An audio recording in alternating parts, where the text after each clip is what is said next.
जय हिंद साथियों, मैं आदेश आप सभी का आपके अपने परिवार राही आदि क्लास में स्वागत करता हूं। तो आज हम सभी सीटेट के प्रैक्टिस सेट चालू करने वाले हैं। आज का जो हमारा सेट है वह प्राइमरी का है। इसके पहले हम जितने भी सेट किए वो सभी सेट जूनियर के थे।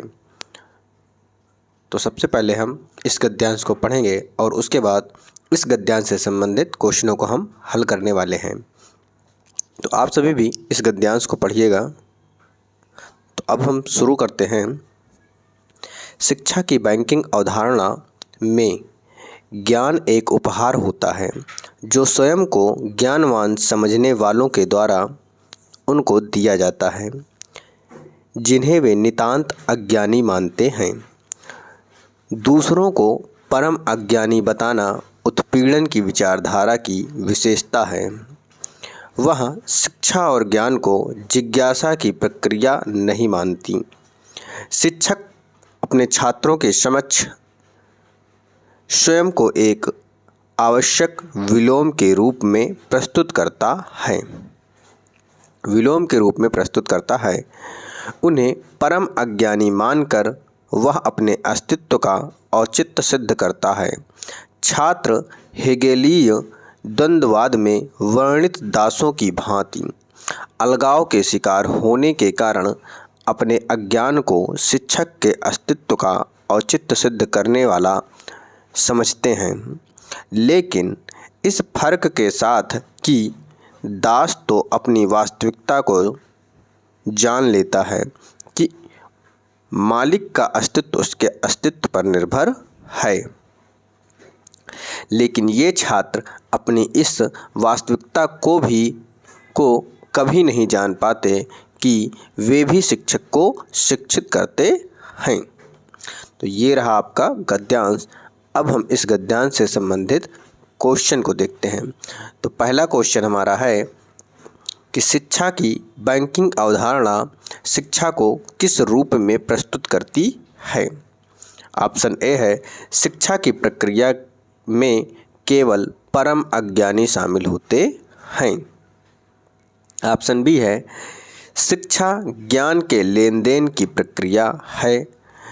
शिक्षा में केवल छात्र शिक्षक को शिक्षित करता है या करते हैं। शिक्षा में उपहारों का लेन देन होता है। तो हमें सबसे सही उत्तर का चयन करना है। देखिए जहाँ पर केवल आया है, देखिए शिक्षा की प्रक्रिया में केवल परम अज्ञानी, तो केवल शब्द हमारा निगेटिव होता है, इसलिए यह हमारा गलत हो जाएगा। उसके बाद ऑप्शन सी देखिए शिक्षा में केवल छात्र से, तो यहाँ पर भी गलत हो जाएगा। शिक्षा में उपहार का लेन देन होता है, ऐसा नहीं होता है। शिक्षा ज्ञान के लेन देन की प्रक्रिया है, यानी राइट आंसर हमारा ऑप्शन बी सही हो जाएगा। आप सभी क्लास में बने रहिएगा, क्लास को लाइक कीजिएगा, शेयर कीजिएगा। अब हम आगे चलते हैं। हमारा अगला क्वेश्चन है कि गद्यांश के अनुसार छात्र अपनी किस वास्तविकता को नहीं जान पाते। शिक्षक ज्ञानवान है। शिक्षा में ज्ञान की सर्वोपरि है। शिक्षक पूर्णतः शिक्षित नहीं हैं, वे अज्ञानी हैं। तो क्वेश्चन क्या है, गद्यांश के अनुसार छात्र अपनी किस वास्तविकता को जान नहीं पाते। तो किसका नहीं जान पाते, क्या नहीं जान पाते कि शिक्षक पूर्णतः शिक्षित नहीं हैं। ऑप्शन हमारा सी सही हो जाएगा। क्या ऑप्शन हमारा सी सही हो जाएगा। कोई भी शिक्षक हो, देखिए पूर्ण ज्ञान किसी को नहीं होता है, उसको सीखना पड़ता है। वो हमेशा निरंतर सीखने वाला व्यक्ति सीखता रहता है। अगला क्वेश्चन है, इस गद्यांश के अनुसार शिक्षा की प्रक्रिया संपन्न होने के लिए अनिवार्य शर्त है। शिक्षक की उपस्थिति, शिक्षक का परम ज्ञानवान होना, शिक्षक का परम अज्ञानी होना, छात्र का सीखने के लिए उत्सुक होना। तो क्वेश्चन का राइट आंसर क्या हो जाएगा, क्या संपन्न होने के लिए अनिवार्य है। शिक्षा की प्रक्रिया संपन्न, शिक्षक की उपस्थिति अनिवार्य होती है। क्या शिक्षक की उपस्थिति बहुत ही ज़रूरी होती है, यानी अनिवार्य होती है।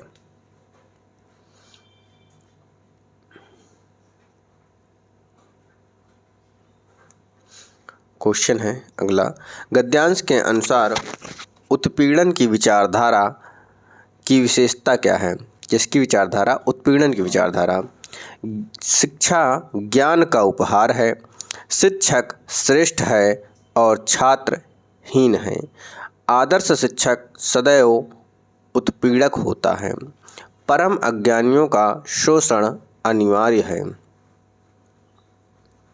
तो राइट आंसर क्या हो जाएगा कि शिक्षक श्रेष्ठ है और छात्र हीन है। गद्यांश के अनुसार उत्पीड़न की विचारधारा की विशेषता इसी प्रकार होती है क्या कि शिक्षक श्रेष्ठ है और छात्र हीन है, बल्कि ऐसा नहीं होता है कि छात्र को हीन समझा जाए।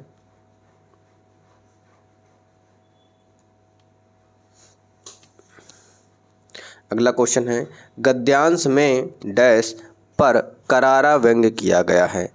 व्यंग्य किस पर किया गया है यह बताना है। ज्ञानवान व्यक्तियों पर, उत्पीड़ितों की दिशा पर, शिक्षितों की दशा पर, शिक्षक और छात्र के मध्य संबंध में। देखो व्यंग्य किस पर है? शिक्षक और छात्र के प्रति पूरा गद्यांश दिया गया है, तो व्यंग्य क्या हो जाएगा? शिक्षक और छात्र के बारे में बताया जा रहा है। अगला क्वेश्चन है, जिज्ञासा शब्द से बनने वाला विशेषण है। जिज्ञासा शब्द से जो विशेषण बनेगा उसका हमें चयन करना है। जिज्ञासी, जिज्ञासा वाला, जिज्ञासु या जिज्ञासाशील। तो जिज्ञासा से जो विशेषण बनता है वह जिज्ञासु होता है। क्या होता है? जिज्ञासु होता है।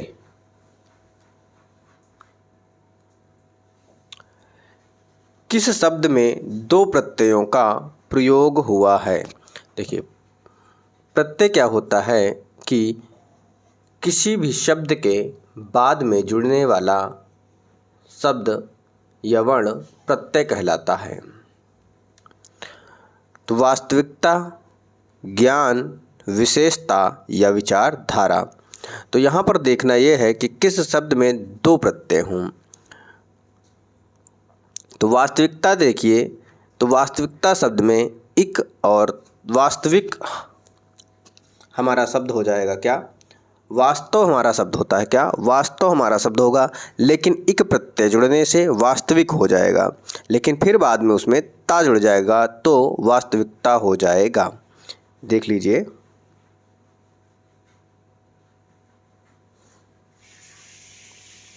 वास्तव हमारा शब्द है, इसमें पहला प्रत्यय इक जुड़ा है, फिर बाद में ता जुड़ा है, यानी इक और ता हमारे ये दो प्रत्यय हो जाएंगे। तो वास्तविकता हमारा हो जाएगा राइट आंसर। क्या हो जाएगा? वास्तविकता हमारा राइट आंसर हो जाएगा। प्रस्तुत गद्यांश में नितांत शब्द का अर्थ है। नितांत जो शब्द आया है गद्यांश में उसी का हमें अर्थ बताना है। केवल, एकांत, बहुत, बिल्कुल। तो नितांत का जो अर्थ होता है वह होता है बिल्कुल। क्या होता है? बिल्कुल होता है।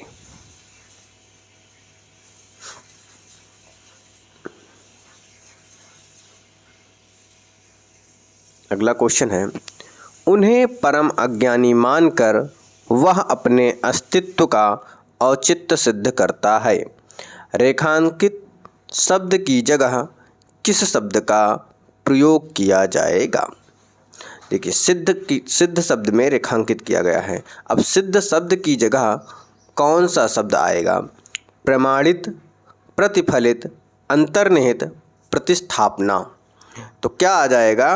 प्रमाणित आ जाएगा। देखिए, उन्हें परम अज्ञानी मानकर वह अपने अस्तित्व का औचित्य प्रमाणित करता है, ये हो जाएगा।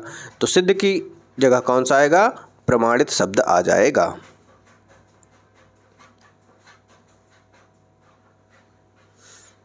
अगला क्वेश्चन है कि उचित विकल्प का चयन करना है।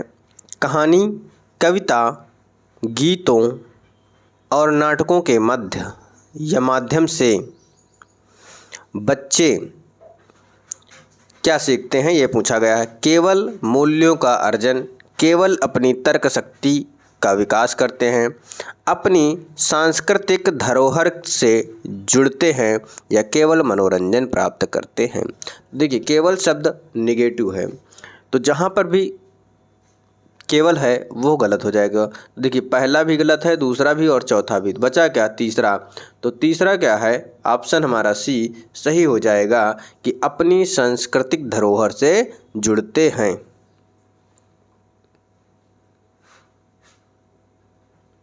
अगला क्वेश्चन है, प्राथमिक स्तर पर बच्चों को भाषा सिखाने का सर्वोपरि उद्देश्य है। प्राथमिक स्तर पर बच्चों को भाषा सिखाने का सर्वोपरि उद्देश्य है मुहावरे, लोकोक्तियाँ का ज्ञान प्राप्त करना, कहानी कविताओं को दोहराने की कुशलता का विकास करना, तेज प्रवाह के साथ पढ़ने की योग्यता का विकास करना, अपनी बात को दूसरों के समक्ष अभिव्यक्ति करने की कुशलता का विकास करना। देखिए, क्वेश्चन पहले पढ़िएगा, उसके बाद ऑप्शन, फिर अगर ना समझ में आए तो फिर से क्वेश्चन को पढ़ लेना चाहिए।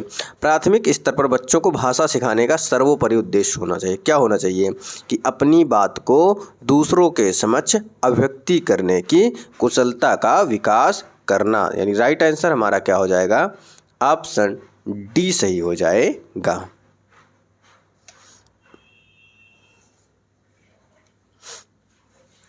अगला क्वेश्चन है, लिखना एक जटिल प्रक्रिया है, एक अनिवार्य कुशलता है जिसे जल्दी प्राप्त किया जाना है, एक तरह की बातचीत है, एक अत्यंत यांत्रिक प्रक्रिया है। तो लिखना क्या है, एक अच्छी तरह की बातचीत है। क्या है, एक अच्छी तरह की बातचीत है।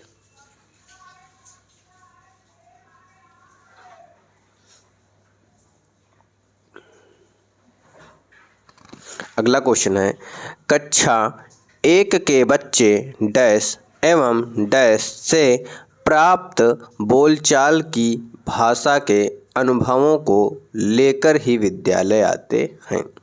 देखिए, कोई भी बच्चा हो जब शुरू में जाता है तो वो कुछ ना कुछ उसमें ज्ञान पहले से ही होता है। तो क्या लेकर जाते हैं बच्चे स्कूल, घर परिवार पड़ोसी, घर परिवार परिवेश, घर परिवार दोस्त, या घर परिवार टीवी। तो देखिए, टीवी तो बिल्कुल नहीं होगा कि बच्चे स्कूल जाएं, विद्यालय जाएं तो वहाँ टीवी लेके जाएं। तो क्या होगा, घर परिवार और परिवेश, क्योंकि घर परिवार से सीख कर जाते हैं और जो उनका वातावरण होता है, जो परिवेश होता है, जिस परिवेश में होते हैं वहाँ से भी वो सीख कर जाते हैं। अगला क्वेश्चन है, कक्षा 1 और 2 के शुरुआती समय में पढ़ने का प्रारंभ डैश से हो और किसी रिक्त स्थान के लिए हो। तो क्या होगा हमारा सही उत्तर। तो ऑप्शन देखिए, अर्थ, उद्देश्य, अक्षर ज्ञान, मनोरंजन, शब्द पहचान, मूल्यांकन, या अक्षर ज्ञान उद्देश्य। तो क्या होना चाहिए, प्रारंभ अर्थ से हो। क्या हो, प्रारंभ अर्थ से हो और किसी उद्देश्य के लिए हो। किसके, अर्थ के लिए हो और उद्देश्य के लिए हो। तो राइट आंसर हमारा ऑप्शन ए सही हो जाएगा। अगला क्वेश्चन है, इनमें से कौन सा प्राथमिक स्तर पर हिंदी भाषा शिक्षण का उद्देश्य नहीं है। प्राथमिक भाषा शिक्षण का जो उद्देश्य ना हो उसका चयन करना है। संदर्भ के समय अनुमान लगाकर पढ़ने का प्रयास करना, चित्रकारी को स्वयं की अभिव्यक्ति का माध्यम बनाना, बच्चों की घर की भाषा और स्कूल की भाषा में संबंध बनाते हुए उसे विस्तार देना। ऑप्शन डी है, सुनी गई बातों को ज्यों का त्यों दोहराना। तो क्या हो जाएगा हमारा राइट आंसर कि सुनी गई बातों का ज्यों का त्यों दोहराना। क्या उद्देश्य हिंदी भाषा शिक्षण का क्या उद्देश्य नहीं होना चाहिए है, ये हमसे क्वेश्चन पूछा गया। क्या तो उद्देश्य क्या नहीं होना चाहिए कि सुनी सुनाई बातों को हम दोहराते रहें। क्या सुनी सुनाई बातों को दोहराना सही नहीं है।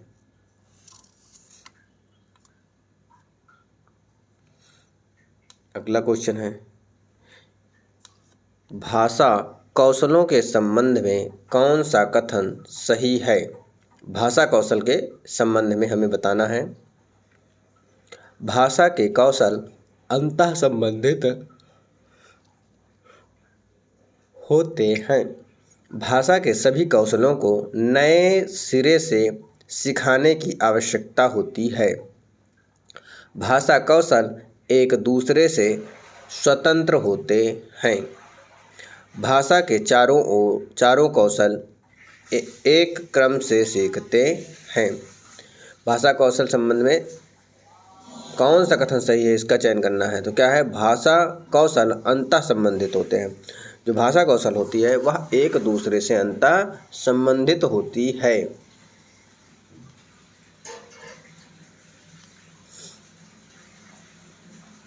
अगला क्वेश्चन है, भाषा डैश और डैश का उत्तम साधन है। तो किसका है, भाषा सुनने बोलने सोचने का उत्तम साधन है। भाषा लिखने पढ़ने लिखने और संप्रेषण का उत्तम साधन है। भाषा सोचने महसूस करने और चीज़ों से जुड़ने का एक उत्तम साधन है, या पढ़ने लिखने और समझने का एक उत्तम साधन है। तो सही आंसर क्या हो जाएगा कि सोचने महसूस करने या चीज़ों से जुड़ने का एक उत्तम साधन है। राइट आंसर हमारा ऑप्शन सी सही हो जाएगा। अगला क्वेश्चन है कि भाषा सीखने का व्यवहारवादी दृष्टिकोण पर बल देता है।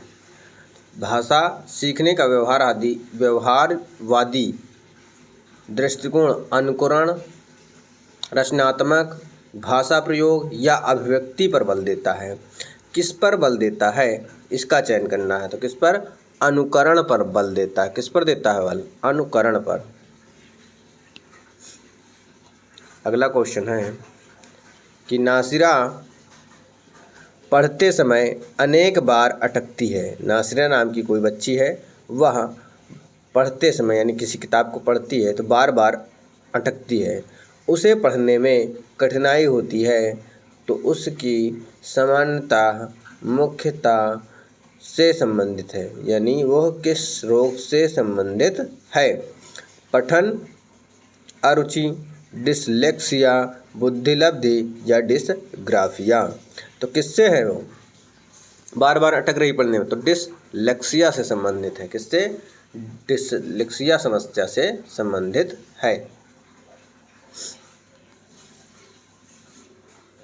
अगला क्वेश्चन है कि वाइगोत्स्की के विचारों पर आधारित कक्षा में डैश पर सबसे अधिक बल दिया जाता है। सबसे अधिक बल किस पर दिया जाता है, कविता दोहराने पर, कहानी सुनाने पर, कार्यपत्रकों पर या परस्पर अंतः क्रिया पर।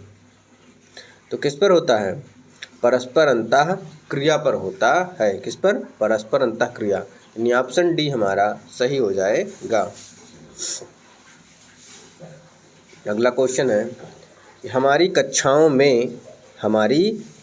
में बच्चे भिन्न भिन्न भाषिक पृष्ठभूमि से आते हैं, अतः उनकी भाषाओं को भी समान में सम्मान देना चाहिए, या उनकी भाषाओं को सीखने सभी शिक्षार्थियों के लिए अनिवार्य है।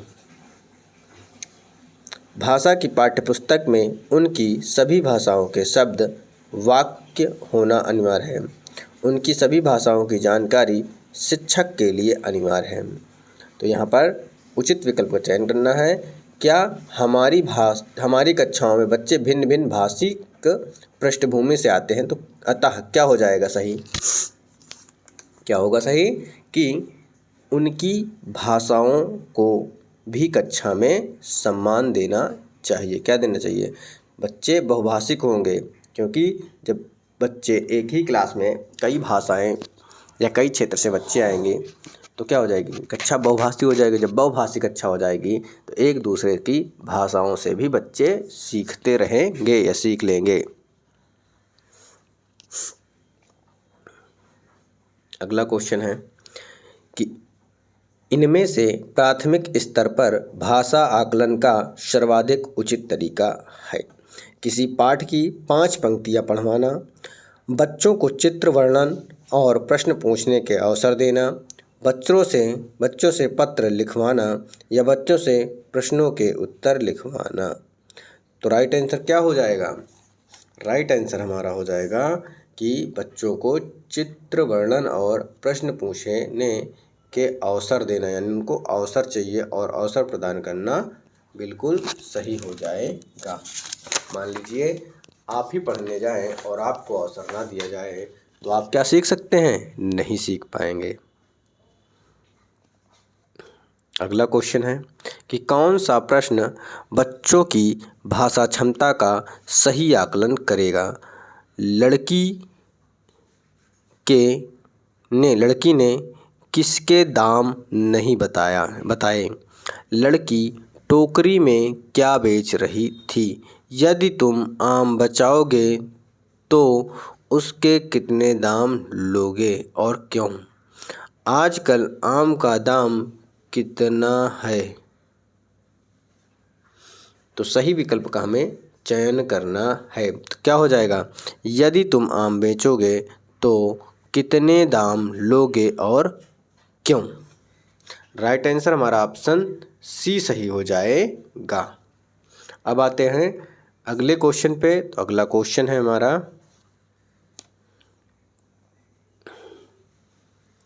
प्राथमिक स्तर पर बच्चों के लिए बाल साहित्य के चयन का मुख्य आधार क्या होना चाहिए? प्राथमिक स्तर पर बच्चों के लिए बाल साहित्य के चयन का मुख्य आधार क्या होना चाहिए? छोटी रचनाएं, रोचक विषय वस्तु या रंगीन चित्र या सरल जानकारी। तो क्या होना चाहिए? रोचक विषय वस्तु होना चाहिए। क्या? रोचक विषय वस्तु। अब दिया गया है काव्यांश। इस काव्यांश को पढ़ना है और इससे संबंधित पूछे गए क्वेश्चनों को हल करना है। तो ये काव्यांश क्या है? नहीं झुका करते जो दुनिया से, करने को समझौता, ऊंचे से ऊंचे सपनों को देते रहते जो न्योता, दूर देखती जिनकी पैनी आंसू, भविष्यत का तरचीर, मैं हूँ उनके साथ खड़ी जो सीधी रखते अपनी रीढ़। तो उम्मीद है आपने भी इस काव्यांश को पढ़ा होगा और इस काव्यांश से संबंधित अब क्वेश्चन की तरफ चलते हैं। तो क्वेश्चन क्या है कि कविता की पंक्तियों के अनुसार कविता किसके पक्ष में खड़ी है? जो स्वाभिमानी, साहसी और निर्भीक है, जो केवल सपनों में खोए रहते हैं, जो उजाला फैलाते हैं, जो समझौता करके शांति फैलाते हैं। तो कविता का किसके पक्ष में है? जो स्वाभिमानी, साहसी और निर्भीक है, यानी ऑप्शन हमारा ए पूर्ण रूप से सत्य हो जाएगा, सही हो जाएगा। अगला क्वेश्चन है व्यक्ति की दृष्टि कैसी होनी चाहिए? अंधकार को चीरने वाली, दूर की चीज़ों को साफ साफ देखने वाली, दूरदर्शिता से लैस या भविष्य का अंधेरा दूर करने वाली। तो आपका राइट आंसर, सही आंसर क्या हो जाएगा कि दूरदर्शिता से लैस। ऑप्शन हमारा सी पूर्ण रूप से सही हो जाएगा।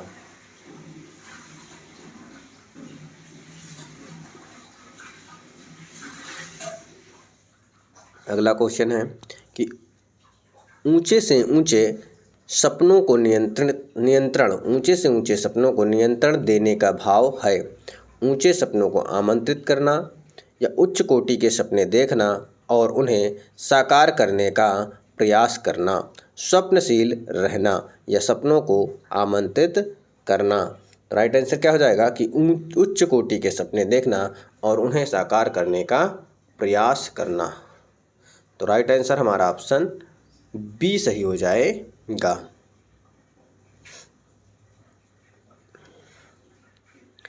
तम शब्द का पर्याय है, यानी तम शब्द का पर्यायवाची बताना है। यामिनी, रात, अंधकार, निशा। तो राइट आंसर क्या हो जाएगा? तम का पर्याय अंधकार होता है। क्या होता है? अंधकार होता है, यानी राइट आंसर ऑप्शन सी हमारा सही हो जाएगा।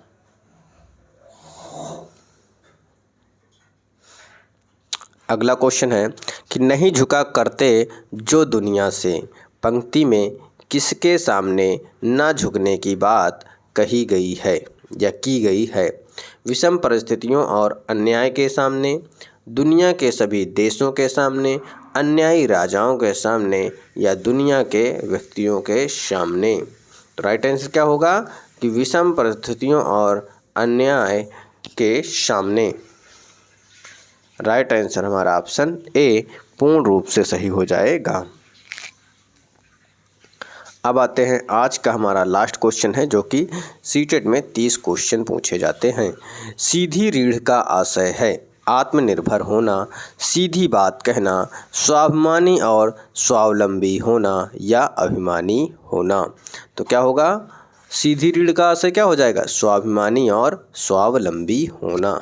ऑप्शन हमारा सी सही हो जाएगा। तो उम्मीद है आपको यह क्लास पसंद आई होगी। आप सभी से हमेशा एक ही रिक्वेस्ट रहती है कि क्लास को अधिक से अधिक शेयर कीजिए, लाइक कीजिए और आपकी जो राय हो वह कमेंट के माध्यम से बताएं, क्योंकि जब तक साथ नहीं मिलेगा तब तक उतना उत्साह नहीं बनता है। लेकिन फिर भी मैं पूर्ण रूप से प्रयास करता हूं कि जितना अच्छा हो सके उतना अच्छा करके दूं। तो आज की क्लास को यहीं पे समाप्त किया जाता है। आप सभी का इस क्लास में जुड़ने के लिए बहुत बहुत धन्यवाद।